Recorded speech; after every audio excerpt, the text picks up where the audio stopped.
Привет! Тема «Карлистские войны». Несколько слов.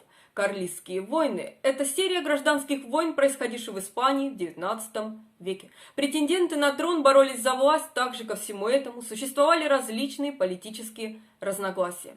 Несколько раз в период с 1833 по 1876 год карлисты, последователи Дона Карлоса, старшего инфанта и его потомков, объединялись под лозунгом «Бог, страна и король» и боролись за дело испанской традиции, легитимизма и католицизма против либерализма и не только.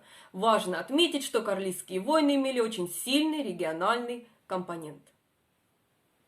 Когда в 1833 году умер король Испании Фердинанд VII, его вдова королева Мария Кристина стала регеншей от имени их двухлетней дочери, королевы Изабеллы II. Страна раскололась на две фракции, известные как Кристинос, это сторонники Изабеллы II, и карлисты, сторонники Дона Карлоса. Сторонники Изабеллы II поддерживали королеву Марию Кристину и ее правительство. Карлисты выступали за инфанта Дона Карлоса, претендента на трон, брата покойного Фердинанда VII. Карлисты хотели возвращения к автократической монархии. Различные историки насчитывают 3 карлистские войны. Первая карлистская война длилась с 1833 по 1840 год.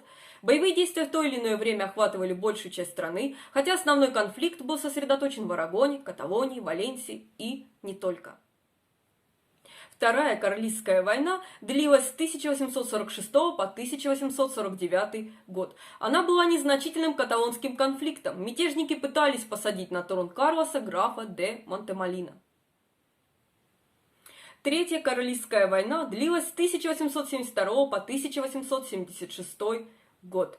Началась после низвержения одного правящего монарха и отречения от престола другого. Королева Изабелла II была свергнута в результате заговора либеральных генералов в 1868 году и покинула Испанию с позором. Кортес и парламент заменили ее Амадеем I Савойским. Затем, когда испанские выборы 1872 года привели к насилию правительства в отношении кандидатов карлистов и отходу от карлизма, претендент на трон сторонник карлистов Дон Карлос-младший решил, что только силой и оружием сможет завоевать трон. Так началась Третья Карлистская война. Она продолжалась 4 года, до 1876 года. В дальнейшем идея карлистского монархизма была разрушена. Карлисты были успешны благодаря использованию ими тактики партизанской войны, но в конечном счете они потерпели поражение от либеральных сил.